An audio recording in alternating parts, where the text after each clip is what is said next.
For the latest in strategic affairs, subscribe to our YouTube channel. Click the bell icon for more updates. This is StratNewsGlobal. I'm Amitabh Brevi. Very privileged again to have as our guest the Indonesian ambassador to India, Ina H. Krishnamurthy.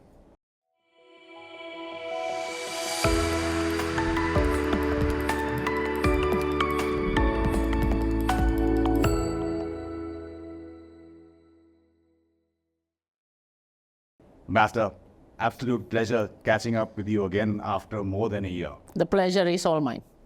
I must insist it's asked. But even the last time when we were talking, we were wondering about how close India and Indonesia are. You know, physically, when you look at Andaman and Nicobar and Aceh, it's just over 100 kilometers. The Sabang port that is being developed, or at least there's a feasibility study that has been done in terms of connectivity, India and Indonesia. If you can explain the significance of the location of Sabang for connectivity and the timelines that you're looking to develop it. Okay.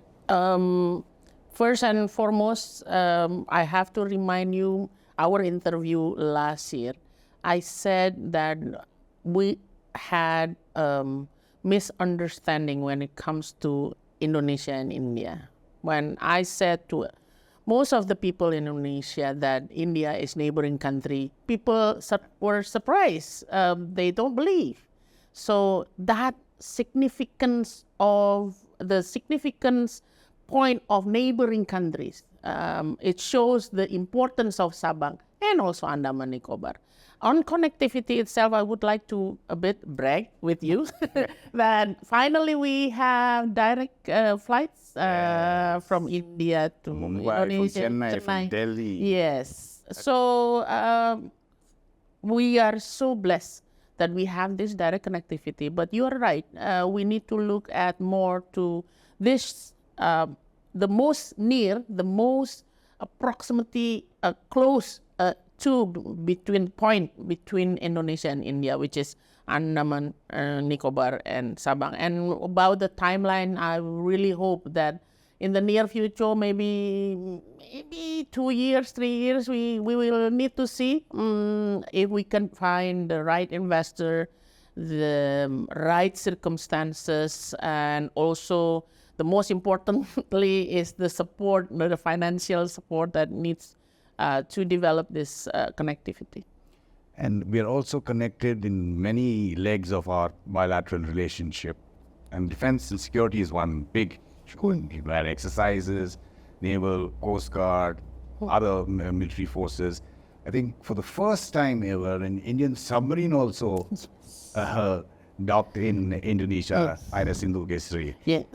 On the defense leg, Ambassador, if you can highlight what are the points that have been achieved and what are you looking at? Yeah, if you remember our last talk last year, I mentioned about 2018 defense agreement. And from last year, we really take off on implementing the agreement itself, especially making sure that the dialogue between Army to Army, Navy to Navy, Air Force to Air Force are happening. You know, it's still happening.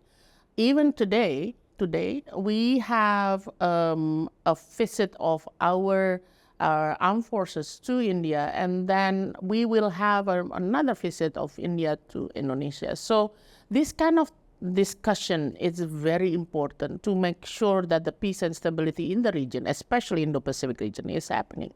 It's not so much of talking about the numbers of the fleet, the strength or the capacity or the spec of the weapons or marine or submarines or ships, but it's all about understanding that both countries play very important role in maintaining the peace and stability in the region.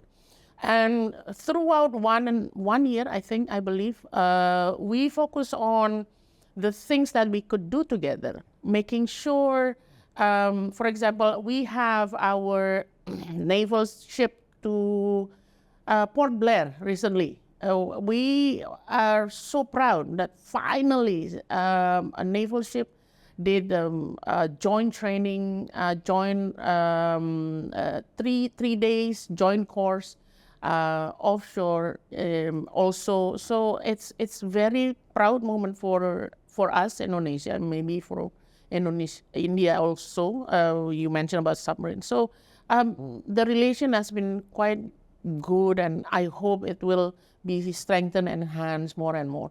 And also, I remind you, hopefully in the near future, we will have full defense attaché at the embassy from Army, from Air Force, because now only Naval General as the defense officer. So all three military services. Yes. But even last year, you had pointed out the fact that the naval attaché is a general. Right? Yes, no, it's new in the history. It shows a lot. Yes. But in Southeast Asia and in Indonesia, defense has become a priority again. I mean, your defense budget is increasing.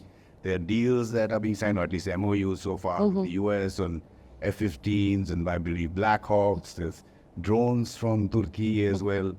I asked you this question last time, and again you said you couldn't really talk about it, but I have to ask it again. Is there any cooperation between India and Indonesia? Because it's not buyer-seller. It's about technology, it's about co-production, co-development. Say, for example, the BrahMos. We are looking in a good future for our cooperation in that field, and I hope we will close the deals soon. There are several interests, so we are hoping, I cannot tell you now, but we are hoping to close the deal in the near future, very near future. Brilliant to hear.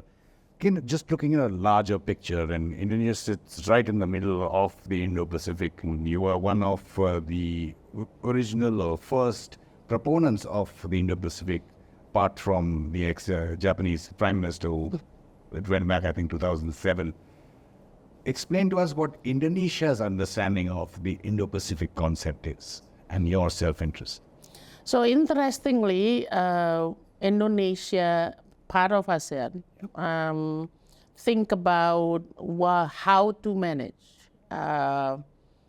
the dynamics in the region, because ASEAN, 10 of us are located between Indian Ocean and Pacific Ocean, and is one of the highest traffic in maritime, be it, trade, be it oil, gas, be it anything. So that is why ASEAN come up with the ASEAN Outlook on Indo-Pacific.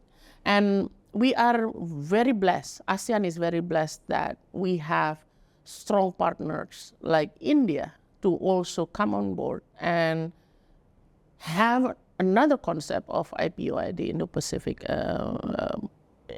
initiative, and then on board with AOIP. So we are looking at partnership with India as a very interesting point, because we were a friend pre-current time, which is during colonialism. And now we are partnering with India as both emerging economies in making sure that progress, development happen in the region. So we need to see the region as one very active, should be neutral, because we want progress and development in the region. And third, the very important point is that both parties, which is ASEAN and India, aim for one particular objective, which is to maintain order, peace, and stability in the region for the progress for all. So I think that's what we want to see in the region. And the region is so complicated in terms of geopolitical flux. We have China that is seen in the region as very aggressively claiming the whole of South China Sea. What is Indonesia's position vis-a-vis those claims? I mean, all other countries there have been facing problems. Yeah, this is a discourse that I don't think will be completed in 24 hours on overnight. But we need to focus on the priority that we want to achieve. That for sure, any country, any nations see that war, conflict, or tension will not bring any good things to the people. It will only bring harms to those involved in or to those who be impacted from it. So I believe ASEAN, if you understand Treaty of Amity and Cooperation, we want to uphold the Treaty of Amity and Cooperation so that there is no conflict and tensions in the region. Why? Because, like I said, first, the region is full of potentials. Everything happens in the region. And you mentioned also that many flux of tensions. And so if we put benzene on the conflict, it will more bigger than we expected. So it is important that we manage these differences. We manage these tensions wisely.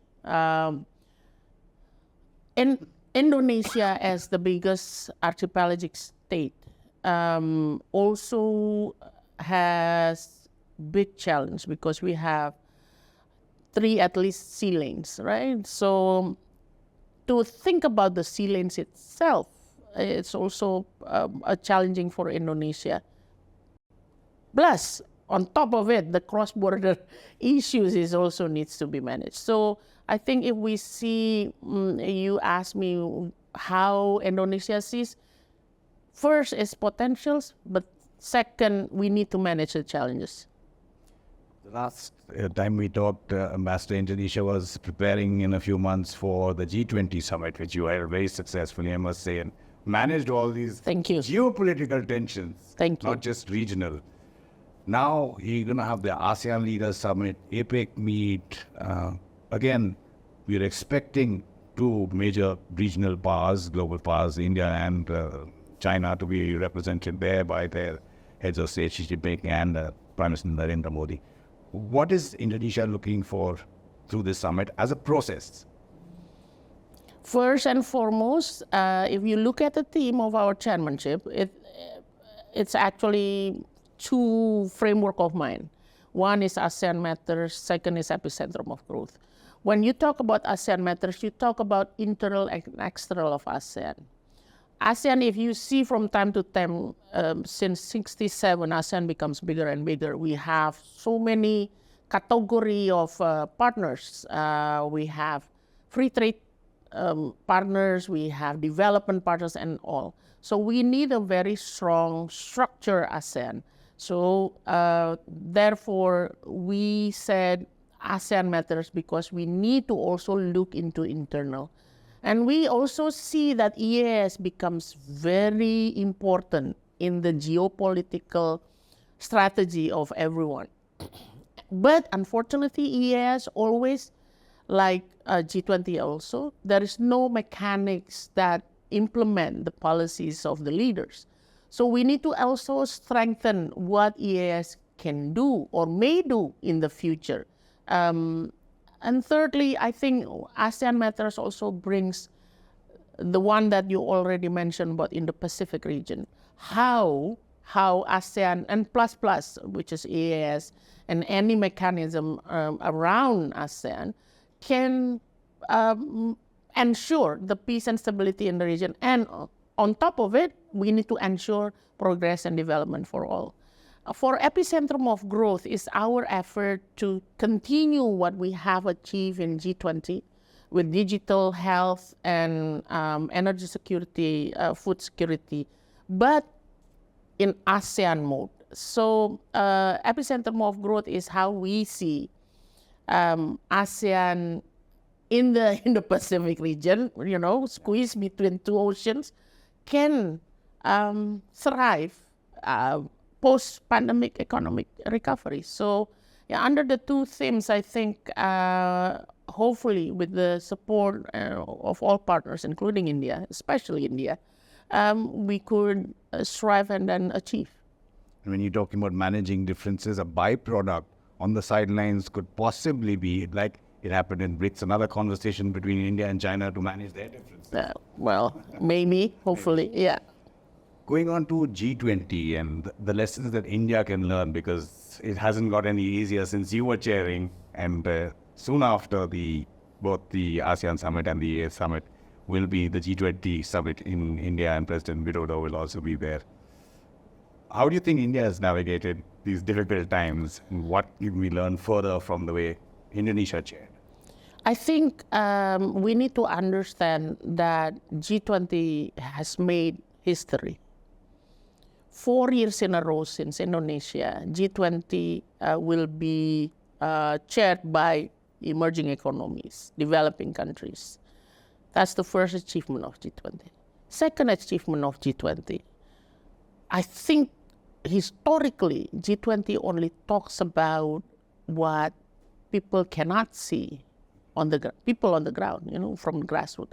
But now G20 talks about what matters for grassroots. If you mention about India's achievement and how India managed the G20, forget about papers, forget about joint communique or whatever. What India started, which we begin the discussion, but India started to discuss about what matters on the ground, which is women-led development. People maybe said, well, we know already, no, but G20 talking about women is the first time. And then we talk about digital payment. That is also the first time. It's never before. They talk about digital economy, yes, but only banking sector and finance. But India start from the grassroots issues. So I think what India has done is similar than what Indonesia has done, and then even elevated that concept, which is bridge builder, making sure that G20 is relevant. Relevant not so much in the grandeur maybe, but small, on the ground, grassroots, society-based issues. So maybe media can say about joint communique or whatever, but the fact that all these issues of common concerns, when I say common concerns means public common concerns, are discussed at the highest level, at the primary economic avenue, is in itself is an achievement. The old Cold War and the new Cold War, as some analysts put it, that we are currently... So is there any new Cold War? Well, many agree with it, many disagree, but that wasn't really the question. The question is how countries navigate these difficult times and still keep their national interest, sovereignty in mind. Some who call it the new non-aligned, because it's a completely different era now, the two different power blocks that are involved. When BRICS comes into it, I can tell you, Ambassador, from some interviews that I have done with India's serving premier security chiefs, who were very surprised that Indonesia was not on the expansion list of BRICS. But we saw the statement from the MFA and President Widodo, who wants to look at it in depth before deciding on that. With all the other criteria, Indonesia fits perfectly to the glove. So how does Indonesia look at BRICS in terms of not being part of any bloc yet, preserving its national interest, and like BRICS, at least in its joint communique or declaration, is talking about social causes, yes, and grassroots causes again. Let me maybe, I would like to not set back, but just can we go through the memory lane, the down memory lane?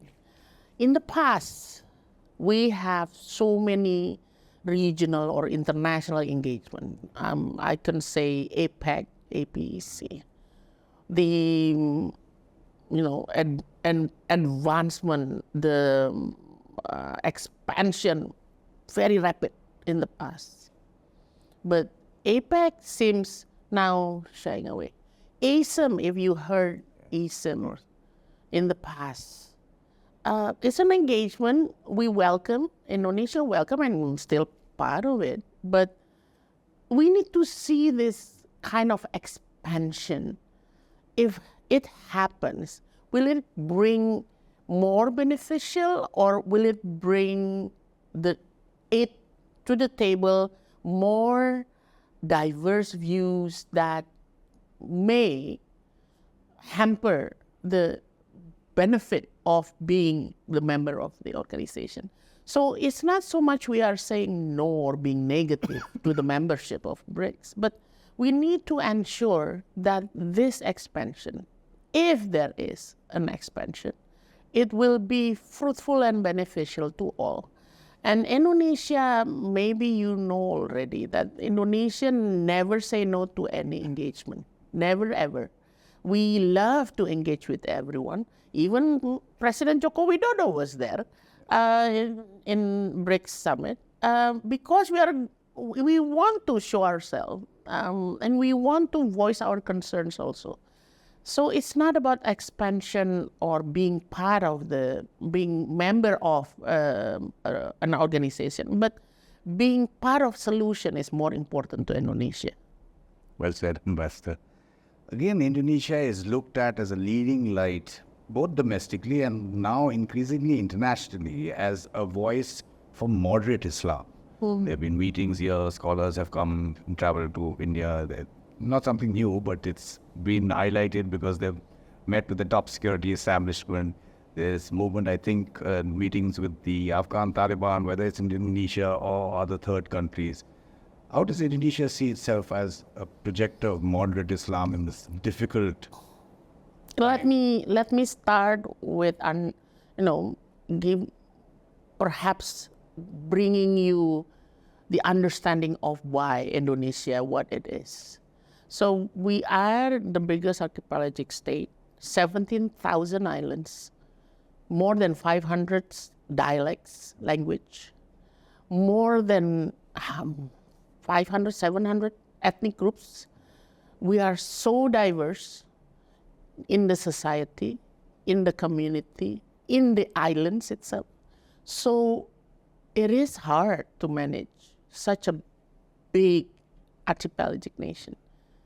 Second understanding, because we are so diverse, during colonialism, it's very hard to unite us. So the founding fathers of Indonesia, since 1920s, need to come up with something that can unite us together. And then they decided on one, which is Indo-Indonesia.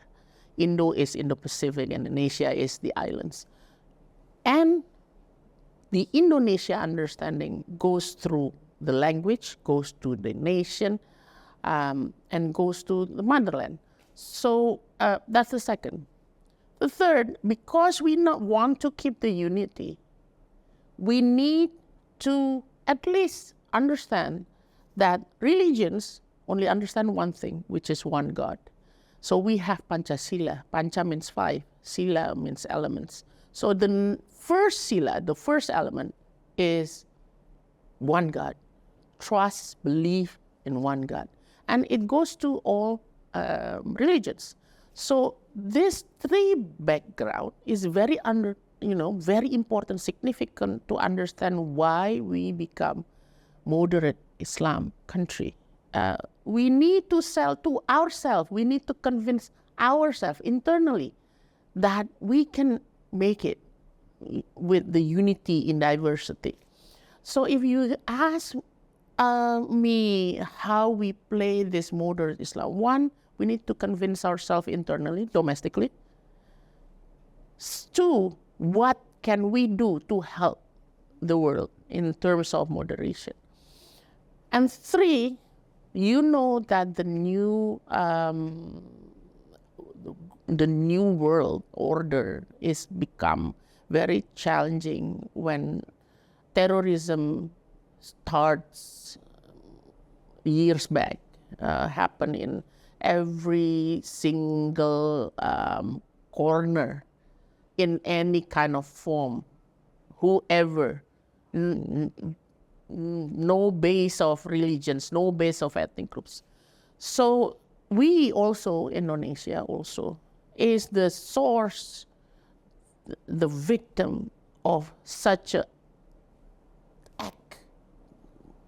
It's terrible. It's inhumane act.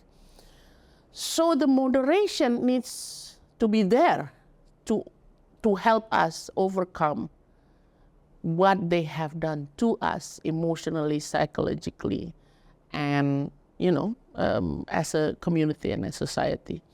If you see our steps, our policies towards counterterrorism, we believe that counterterrorism, one of the most important elements of counterterrorism is to ensure there is radicalization. De-radicalization, it's important. De-radicalization needs moderate thinking. And forget about religions, forget about ethnic. It's just de-radicalization of thinking. So that is why the moderation becomes important. And we are one of, I think, I can say one of the champion of interfaith dialogue, intercommunal dialogue, intercultural dialogue. We spread this idea of moderation everywhere. It's not so much of only cross-border. It's because we also need to learn from anyone else how to manage these diverse cultures domestically. Ambassador, we've talked a lot about India and Indonesia being partners, but there is somewhere feel that we compete a lot. And India is going up a notch or two on that. I don't know how many, 7, 8 Olympic gold medals you have, 22 world championships. But finally last year, for the first time ever, incredible scenes of India winning the Thomas Cup in Indonesia. But badminton, we are both superpowers in that sense. I know there are other countries that are also involved. But if you want to end this conversation on that note. Well, I hope India thrive in badminton arena. But don't be too fast, okay? Don't be too fast beating Indonesia. Thomas Cup one time is enough for Indonesia. And this year, you also manage your, I think, men double, right? Men double. Yes. Won the Indonesia Open. It was a surprise in a way, because then it puts India on the map of WBF. So congratulations. But Thomas Cup winning is something else, because we won the title for 15 years, was 15 times. So congratulations to India. But still, we need to learn how to play cricket, maybe, so that we can beat you in the cricket. Oh, wow, that would be something. Oh, no, I cannot. For sure cannot. But Ambassador, as usual, it's been an absolute privilege, and thank you for sharing all your time and your experience and your thoughts with us and our viewers on StratNewsGlobal. Thank you so much. Thank you so much. And for our viewers, do send us feedback on this video, any suggestions you have for other interviews that you would like. To follow our social media handles for the latest articles that we put up on our website, or interviews like this with the Ambassador of Indonesia and Ma'am Krishnamurthy here in Delhi. You can also help support us. There's a UPI code that's flashing on your screen. This is StratNewsGlobal. I'm Amitabh Brady.